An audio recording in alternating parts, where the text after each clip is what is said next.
This is an intelligent receiver. Press the receiver button twice in a row. The indicator light will flash. Press the remote control switch twice. The receiver will be controlled. Indicates pairing successful. The 2-button switch is the same operation for pairing.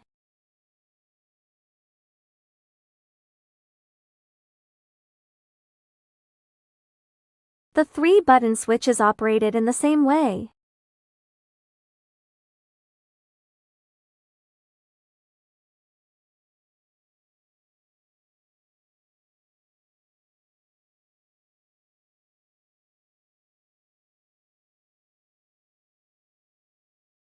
How to clear the receiver remote switch. Press the receiver button 8 times in a row.